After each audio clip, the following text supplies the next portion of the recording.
Salut l'équipe, j'espère que vous allez bien. C'est la vidéo du dimanche. Donc, vous connaissez le principe, hein. La semaine, ça fait longtemps qu'on n'a pas fait de petit débrief hebdomadaire de la semaine. C'est grave beau, mon ref. C'est vrai? Merci. J'espère que ça va me débloquer des ventes. Bon, j'espère que le vlog vous a plu et que Romain derrière l'écran, vous le reverrez bientôt. Mourad, qui suit les vidéos YouTube, qui nous a ramené son magnifique S3 de 2009. C'est un bijou. Moi, vraiment, je la mets dans mes classiques. Les miens ne sont pas les vôtres, mais je kiffe cette voiture. Super bien entretenue. On a juste eu un client qui était intéressé, mais on n'avait pas la facture de la vidange de boîte. Mourad, super client en dépôt-vente qui s'est cassé la tête pour nous trouver la facture. Les jantes toutes neuves. Les 4 jantes ont été refaites. On l'a affiché. Ouais. Franchement, elle est vraiment belle. 15 990, ça l'est bien placé, hein. Elle a 173 000 km. Audi S3, c'est des classiques les 2009, les gars. C'est comme les C63, là. Bon, c'est pas les mêmes moteurs, mais 2009, 2010, tu vois. J'ai pas les clés, bordel de merde. Bon, voilà pour la petite voiture à Mourad. Dédicace à toi, t'es un bon. On va parler des ventes du mois d'avril. Je sais pas si je suis content ou je suis déçu. 22 ventes. 22 ventes ce mois-ci. On peut toujours faire mieux. Moi, mon objectif, c'est de faire une vente par jour. Donc ça, c'est mon objectif à court terme que j'espère. On travaille pour. Avec Romain qui tient la caméra à deux mains. Dédicace à Vivien, frérot. Dédicace à Vivien. Vivien au top. Vivien, un commercial hors norme. Si on ne le freine pas, il ramène 800 voitures, 800 voitures par jour. C'est une blague, hein. Il y en a, ils vont dire, ah, on rigole. La marge moyenne par véhicule, si on a fait le calcul ce mois-ci, c'est 1200 euros. Avec frais de mise à la route, donc ça représente ce mois-ci, ça représente 26 000 euros de marge brute avant impôt, avant payer ce qu'il faut payer, etc. Donc 26 000 euros, c'est pas mal pour l'entreprise. J'ai déjà parlé des charges que l'entreprise a, pardon. Et tu sais que j'ai fait le calcul, ma poule. Dis-moi. Le chiffre d'affaires, c'est 407 000 euros En, ce mois-ci. en voiture totale de. Voilà, en Ok. voiture totale. Mais le chiffre d'affaires, c'est loin, loin, loin, loin de la réalité, hein. Ouais. Tu peux, si tu encaisses l'argent sur un achat-revente, par exemple, tu peux acheter une voiture à 50 000 euros, tu la revends 50 000 euros, tu as pris zéro, tu as fait 50 000 euros de chiffre d'affaires, tu vois. Donc le chiffre d'affaires, c'est loin de la réalité, mais c'est des sous qui rentrent, qui sortent, qui sont quand même énormes au final, Ouais. tu vois. Ah, la valeur marchande, en fait, c'est ça, c'est la valeur marchande. Ouais, et en plus, en sachant qu'on n'encaisse pas tout, parce qu'on a des véhicules sur du dépôt-vente où on va travailler avec un compte séquestre, où nous, le client, va nous payer notre commission à nous directement. Il y a plusieurs façons de faire, on les utilise un peu tous selon les clients, mais en fait, c'est costaud, tu vois. On rate beaucoup de ventes aussi, tu vois. Ce mois-ci, j'ai fait le point, on rate beaucoup de ventes avec les reprises. En vrai, on fait une vente par jour si on fait de la reprise. Le problème de la reprise, c'est que moi, je fais une reprise vraiment si c'est, je vous l'ai déjà dit, vraiment si c'est une grosse affaire, sinon je ne fais pas. Parce que c'est une double charge de travail, une double responsabilité parce que ça va être une garantie en plus, ça va être de la trésor qui va être bloquée. Donc vraiment, moi j'aime bien faire de la reprise sur du petit budget, tu vois. Sur du gros budget, il faut vraiment que ça soit intéressant. Parce que des fois, les gens, ils en demandent beaucoup de leur véhicule. C'est l'Argus Pro, moins 15 ou moins 20%, une reprise. C'est comme ça qu'on travaille. Samedi. Oh, on est samedi. La vidéo elle va sortir demain. C'est hyper calme aujourd'hui. Samedi dernier, c'était l'anarchie. C'était vraiment. Et en plus, pas le matin, que l'après-midi, full. On dirait qu'on était chez Action. Dans le bureau, il y avait du monde à mort. Et samedi, en une après-midi, c'est 5 ventes samedi dernier. C'est bien, hein. Aujourd'hui, c'est fight. Ferme le rideau. C'est pas fini, c'est pas fini. C'est comme ça, c'est l'automobile. Combien de voitures on a rentré depuis la dernière vidéo, où on n'a pas fait la vidéo ici, donc ça fait 15 jours, 21 voitures. C'est bien. C'est bien. Et en plus, en ce moment, on a serré un peu. Mais par rapport à ce qu'on a vendu, c'est bien. Ouais. mais en ce moment, on a serré un petit peu. On est plus dur sur ce qu'on rentre, tu vois. Ça dépend, il y a des périodes où c'est pas qu'on fait les stars, mais quand le parc, là, on a plus de 60 bagnoles. Quand le parc il est rempli, tu peux te permettre d'être d'être un peu plus dur sur ce que tu prends, par exemple sur les entretiens. Il faut vraiment qu'il y ait un roulement où on sache que la voiture, elle va repartir vite. Après, ça veut rien dire. La vente la plus rapide de la semaine, c'est toi qui l'as fait, j'ai le seum. Tu l'as rentrée à quelle heure, la Skoda? Elle est rentrée à 17h, elle est sortie à 19h. Magnifique. Je suis super jaloux. T'as vu? Non, non, non, c'est très très rapide. Super client. Ils devaient nous reprendre une autre voiture derrière, mais ils l'ont pas prise. Mais bon, c'est pas grave. Bon, bah, qu'est-ce qu'on a rentré? Ah ouais, la petite Polo, elle est enfin sortie. Je suis super content. Donc bah là, il y a plein de nouvelles voitures, hein. Il y a une nouvelle Cupra, la GTE, j'arrive pas à la vendre. GTE, c'est bizarre. On a rentré quoi? Clio 5. Bon, sur 21 voitures, je les ai plus en tête, mais je vais pas tous vous les dire, ça serait vous mentir parce que je les ai plus en tête. À moins qu'on va regarder, on va regarder à l'ordi ce qu'on a rentré. Romain, Dis-moi. tu sais que je leur avais parlé dans le vlog de la galère du Porsche, mais je l'ai pas mis dans la vidéo. Tu veux qu'on en reparle? T'as vu, je t'ai cramé, t'avais même pas regardé le vlog. Mais c'est pas si. Si, je l'ai regardé. Mais non, parce que dans la voiture, le micro, c'était catastrophique. Regardez, mais on a dit tellement de choses, frérot, que. Bah ouais, mais le vlog, il devait durer 2h30, il a duré 20 minutes à cause de ce micro. Hop, qu'est-ce qu'on a rentré? Viens, on va leur faire voir. Tu veux que je vienne? Ouais, je veux que tu viennes. Alors. Petite Renault Mégane coupé cabriolet, Toyota Yaris, une nouvelle Tesla, Skoda Octavia RS, elle est pas chère, hein. Elle est vraiment mignonne en plus. Ouais. Mini, c'est dur à vendre. Ouais, mini, on Wow. a deux, je crois. Clio 5, 3008, ça c'est des frérots qui suivent sur YouTube. Force à vous les gars, des marchands auto. T'as 208, t'as beaucoup d'appels, hein. J'ai beaucoup C'est un d'appels, truc mais- de fou la 208, c'est ça, c'est plein d'appels et une galère à vendre. Qu'est-ce qu'on a? On a rentré le Range, c'est une galère à vendre. Il a failli partir vite, mais Le Evoque. le Evoque, ouais. Ah, on a rentré une autre Golf 8. Elle est pas chère en plus. 1,5 litre TSI, micro hybride. On a rentré ce Cupra. C'est Orange ou c'est les Barras? De quoi? C'est long la connexion. Audi A3, le Hyundai Tucson, Capture, le S3 Mourad, un grand C4 Picasso. J'ai jamais vu un C4 aussi. J'ai l'impression que tu filmes la fenêtre depuis tout à l'heure. En fait, je t'ai trois, ton plan et le PC. Ah ouais, regarde-moi ça. Regarde-moi comment il est optionné. T'as la télé, mon pote. T'as la télé dans l'écran. T'as la télé dans l'écran. T'as déjà vu un C4 Picasso comme ça? D'ailleurs, assis-toi, mon Roro. Oui, chef. Histoire avec la C4. Heureusement que c'est toi qui m'a canalisé.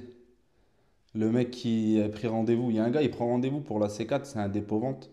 Bon, maintenant, il est là, mais au début, il était en virtuel. C'est-à-dire que le client, il repart avec la voiture, on organise un rendez-vous. Ça, on filtre vraiment les gens parce que faut vraiment que tu sois intéressé. Ça, bien sûr, on ne te force pas à acheter, ça c'est clair, hein. Mais si tu annules le rendez-vous, préviens à l'avance parce que nous, on va faire venir la personne, on va préparer le véhicule pour qu'il soit dans les meilleures conditions pour la vente. Donc le gars, il m'appelle une semaine avant. Moi, un jour avant, j'envoie un message pour qu'il me confirme le rendez-vous. Il me dit, ok, je confirme le rendez-vous.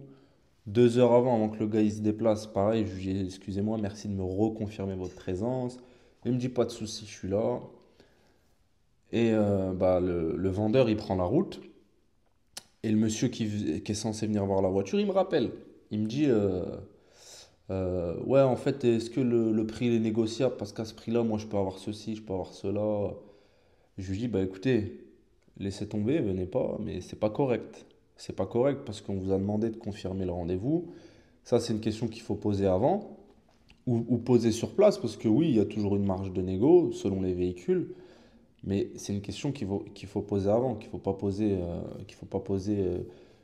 20 minutes avant, alors que la personne est déjà là. Nous, on a déjà préparé le véhicule, on l'a déjà nettoyé, on a déjà mis un coup d'aspi. Tu vois, c'est pas correct. Qu'est-ce qu'on dit, nous, au gars qui s'est déplacé, tu vois? Donc, bah, je m'énerve un petit peu. Et au final, il est venu, tu vois. Mais voilà, heureusement que c'est pas grave. Mais ça m'énerve, les trucs comme ça. Romain, il sait, Romain. Ah non, mais ça m'énerve de ouf, gros. T'es un T'as putain vu, de je voulais le faire venir, lui dire, bon, bah c'est bon, en fait, le véhicule, au lieu de 16 990, vous l'aurez à 10 000, venez, qui vient, qui fait de la route, et après, sur place, je lui dis, non, on vous le vend pas. J'avais envie de faire ça. Ça m'énerve, tu vois. Mais bon, qu'est-ce que tu veux, ma poule? Qu'est-ce que tu veux, ma poule? Qu'est-ce qu'on va parler? Qu'est-ce qu'on va parler? Ah ouais, il y a la Porsche. Bah c'est ça que la Porsche qu'on avait parlé. Ouais. Romain, il devait prendre presque 2 000 € sur la Porsche, la livrée. Sauf que la vente a été annulée. Elle était réservée, je crois que je vous en avais parlé dans une vidéo, elle était réservée il y avait longtemps. Euh, mais la livraison a tardé, donc on a dépassé la date limite de date de livraison prévue sur le bon de commande. Donc l'acheteur s'est rétracté, il a raison. C'est pas de notre faute, c'est le vendeur. En fait, il y avait une grosse rayure, enfin une rayure qui n'était pas profonde, qui devait faire partir à la police, qu'il n'a pas fait. Ensuite, l'acheteur, bah, la voiture était réservée, puis il est parti en Bretagne avec la voiture. Donc déjà, le futur acheteur, le vendeur, pardon. Donc le futur acheteur, ça l'a un petit peu tendu, ce que je comprends, tu vois, il était un peu énervé. Euh, et bon, bah, on se met d'accord pour une livraison. À la fin, le vendeur, il dit, ouais, mais moi, faut pas la livrer là parce que bah, j'ai une Porsche, mais j'en ai commandé une autre, faut que j'attende la livraison. Donc j'ai préféré annuler la vente, tu vois, parce qu'on doit être... on a deux parties à gérer, c'était un dépôt-vente, et dans le dépôt-vente, il faut être carré dans les deux parties, il faut que tout le monde soit content. Quand il y en a un qui respecte pas les accords ou qui n'est pas de bonne foi, on coupe. Donc à la fin, on s'en est bien sorti avec monsieur Daniel du Sud, qui était content de notre professionnalisme. On lui a fait comprendre que c'était pas de notre faute et on lui a rendu son acompte immédiatement. Mais une vente qui est passée à l'eau. Qu'est-ce que je peux dire? J'ai la flemme de raconter le CLH Shooting Break. Ah, c'est Hein, la Romain? chose. Ah, c'était ça. C'est hyper marrant, on raconte comment jouer la vidéo. Ouais. Vite fait. Dommage, tu peux pas leur faire voir ce que tu as fait avec la clope. On a des gens qui viennent du sud. Non, je raconterai plus tard. Je raconterai plus tard. Donc, voilà, voilà. Voilà. C'est bon, tu peux couper. Non, je rigole. Non, c'est bon. Moi j'ai des petites questions, Arnaud. Ah ouais, tu me Ouais. fais flipper. Tu veux pas que je te pose mes petites questions? Non, vas-y, c'est bon, pause. Tu veux bien Comme que je une pose garde mes à petites vue. questions? Ok, ça marche. Est-ce que toi tu penses que la concurrence, c'est un problème dans ce milieu? Non. Négatif. Fin de réponse. Non, je rigole. Non, non, non, parce que, en fait, c'est ça qui est bien avec l'automobile. C'est qu'aujourd'hui, tu vois, avant, les gens, ils allaient acheter une voiture à l'époque, garage du coin, tu vois, qui avait pignon sur rue. Maintenant, tout marche sur Internet, tu vois. Euh, donc, les gens, ils te localisent via Internet. Alors, c'est vrai qu'il y a énormément de concurrence sur Internet, mais il y a des véhicules différents pour tout le monde. Si toi, tu as une C3 à vendre et bah, tu as un garage à 1 km de chez toi qui a une autre C3 à vendre, elle n'aura pas forcément le même kilométrage, les mêmes entretiens. Elles auront sûrement deux prix différents, avec deux couleurs différentes, des options différentes. Et du coup, il y en a pour tout le monde, tu vois. Donc oui, c'est un secteur concurrentiel. Alors sûrement qu'on ferait beaucoup, beaucoup, beaucoup, beaucoup plus de ventes s'il n'y aurait pas autant de concurrence. Mais aujourd'hui, on n'a pas à se plaindre, tu vois. Après, moi, c'est mon avis. Peut-être que d'autres en ont un différent, mais moi, c'est mon avis. Ok, ok. Voilà. Si tu avais un autre business auto, autre que l'achat-revente, tu miserais sur quoi toi? Bah, moi, tu connais, je suis un entrepreneur, j'aime bien, j'ai des idées. T'as vu? En fait, j'ai plein d'idées dans la tête. Là, tu sais très bien ce qu'on est en train de Oui, développer, oui. c'est plus une idée, mais on travaille les rédactions avec l'avocat, etc. Donc ça, je n'ai pas envie vraiment d'en parler tout de suite, mais ça va être révolutionnaire dans l'automobile et il y en a qui vont vraiment se régaler, j'espère. C'est mon but premier. Euh, mais dans l'automobile, tu as plein de manières de gagner de l'argent. Tu vois, tu as plein de branches, hein. Après, faut être professionnel de ces secteurs, mais la carrosserie, la mécanique, maintenant l'électronique qui devient important. Il y en a qui font de l'argent dans le nettoyage automobile, tu vois. Les contrôles techniques, la carrosserie, je crois que je l'ai dit. Mais le dépôt-vente, c'est une autre manière de travailler dans l'automobile. Tu vois, nous, on fait de l'achat-vente et du dépôt-vente.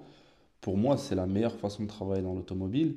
Être mandataire automobile, maintenant, il y en a de plus en plus qui s'occupent de, de l'import-export, d'aller chercher des voitures en Allemagne, etc.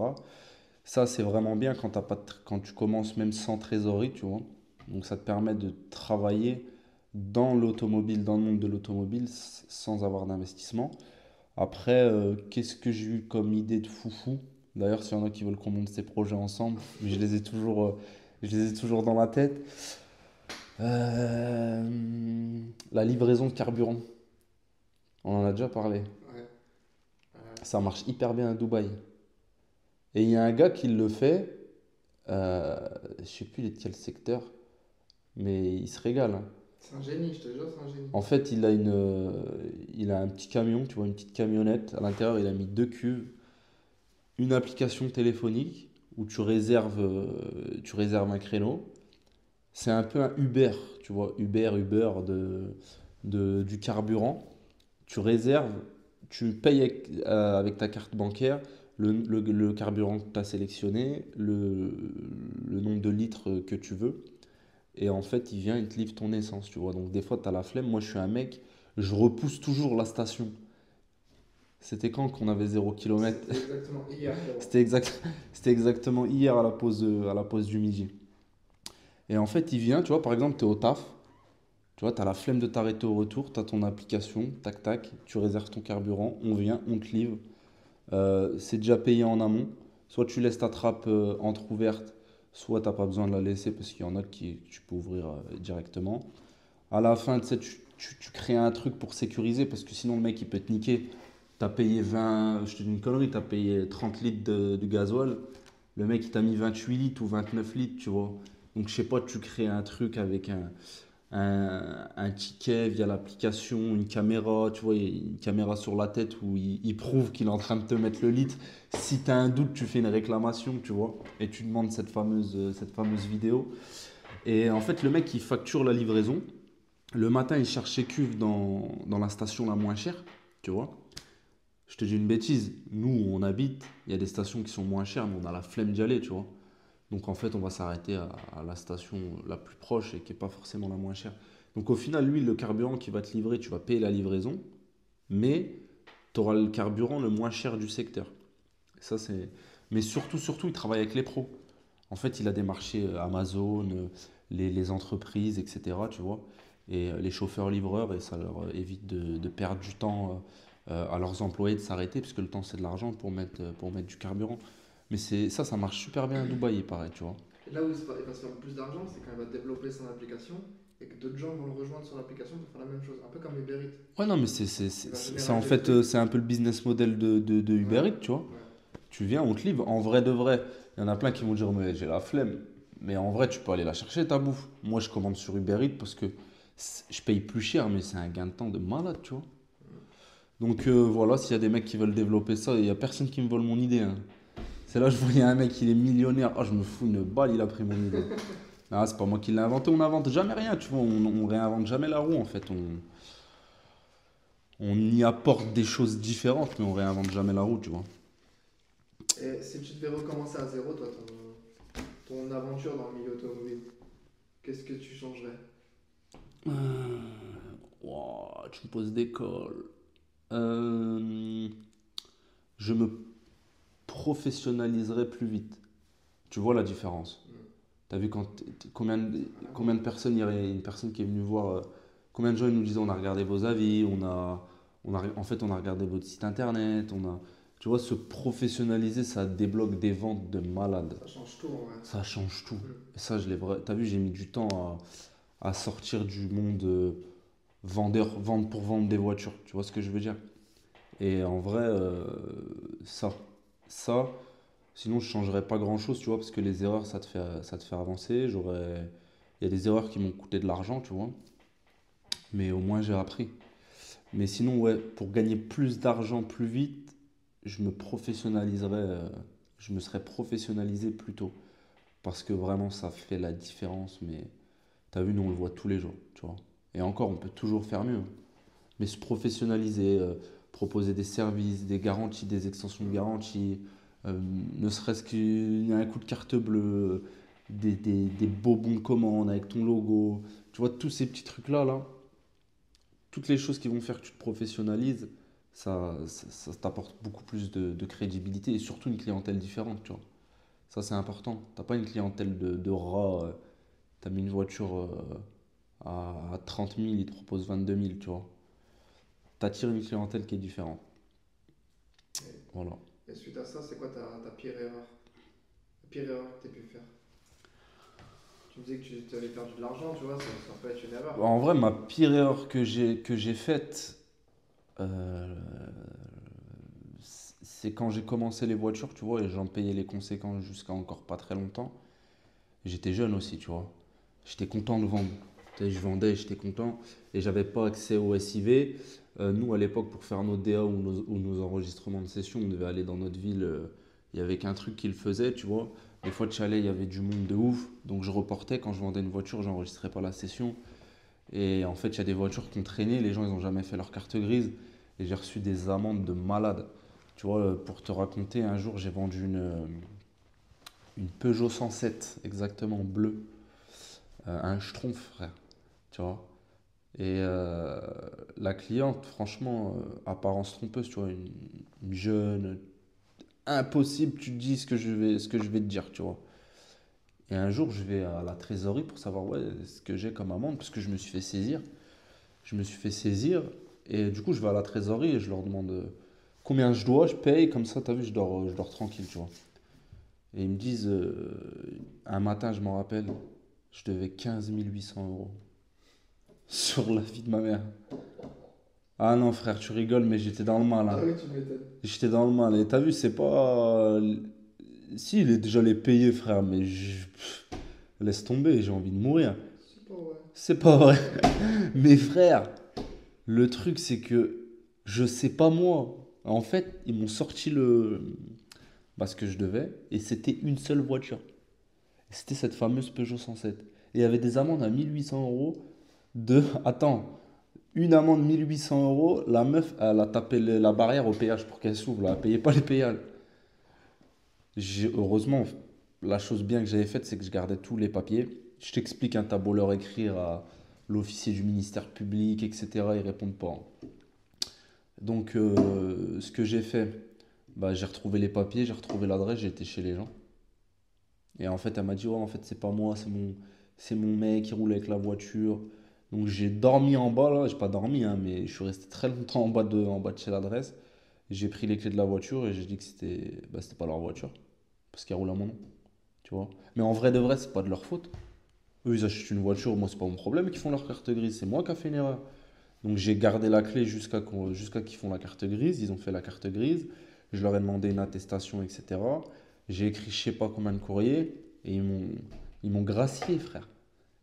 J'étais gracié, tu vois. Mais ils m'auraient saisi les 15 balles 8 là. Oh, waouh, c'est vieux. Mais même, mais attention, hein, t'as beau être rempli, hein, mais on te saisit 15 800 € d'amende, c'est pas toi, frère. Et en vrai, pas enregistrer les sessions, mais c'est une erreur de trou du cul, frère. Après, j'étais jeune, tu vois. Maintenant, jamais de la vie. T'as vu, tu repars pas tant que la session, dès que le client il part, elle est enregistrée, tu vois. Mais voilà, t'as vu, j'ai appris. J'ai appris, ça, je le reporte même pas. Mais non, enregistrer ces sessions là, c'était mes pires erreurs. Maintenant, j'ai de quoi faire, je le fais tout seul. Mais ouais, pire erreur et même pas d'excuse pour ça, tu vois.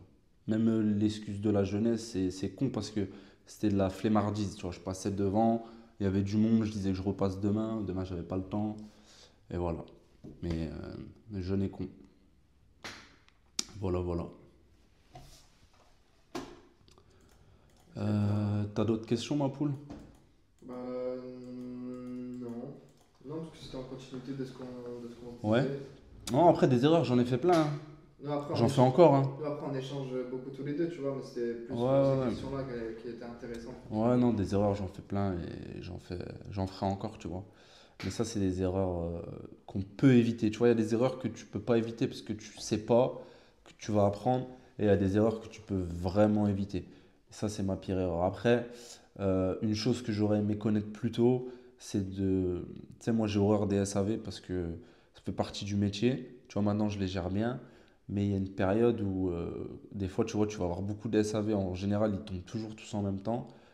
Euh, et cette partie-là de l'automobile, je l'aime pas parce que tu vois, tu as vraiment l'impression de décevoir ton client alors que bah, tu vois, tu es pour rien. Tu vois, si tu as fait les choses bien, tu es pour rien, ça arrive. Mais ça aurait été de sous-traiter les garanties plus tôt. C'est un poids en moins de malade, tu vois. Même s'il faut accepter, pour gagner des sous, les gars, il faut accepter d'en perdre un petit peu, tu vois. Donc maintenant, je paye mes garanties, tu vois, et je les délègue. Je perds un peu de sous, mais je dors tranquille, tu vois. Ouais, putain, ça. Je dors tranquille, tu vois. Donc voilà, les gars. T'as quelque chose à ajouter, toi? Non, non, non. Non? Plein de partenariats qui sont en train C'est vrai. de se déboucher. On va apporter plein de choses pas mal, tu vois. Ça prend un peu de temps de mettre ça en place, mais ça va arriver. Donc, si vous avez des voitures à vendre, les gars, contactez-moi. Il y a moi ou... Bah, moi, en ce moment, j'ai un peu moins de temps. C'est Romain qui va s'occuper de vous parce que je suis en train de développer quelque chose. Mais, euh, mais voilà, les copains. D'accord. Prochaine vidéo, je sais pas, on parlera de quoi? Tu m'aurais pas posé de questions, là, la vidéo, elle aurait été mou de ouf. Mot de ouf. Mou de ouf. Bah après, ces petites questions comme ça, je pense que c'est Non, mais c'est intéressant bien, pour tu eux. vois. Parce que même toi, en vrai de vrai, toi, t'as l'aspect commercial, tu vois. T'es un beau gosse, tu vois. Et T'as voilà. la tchatch avec les clients et tout, tu vois. Mais en vrai, toi aussi, t'apprends toujours, là, un peu dans l'automobile, parce Non, que de ouf. t'es arrivé dans l'automobile il y a pas très longtemps. Euh, mais du coup, toi, des questions que tu me poses, ça leur sert aussi. Carrément, Ok? carrément. Mais eux, ils ont pas la chance de te côtoyer tous les jours. Je suis un bon gars ou pas? T'es un petit beau gosse, t'es un Non. bon gars. T'es un bon gars. On rigole bien. Juste, tu voles mes Red Bull, ça me fout la haine. Je suis fatigué, frère. Je suis fatigué. Je suis explosé, frère. C'est pas une J'ai un gosse, excuse. il dort abs. Il tourne à la Red Bull, je crois. Bon, les gars, à la prochaine pour prochaine vidéo, hein. Vas-y, les Vas-y, gars. ciao.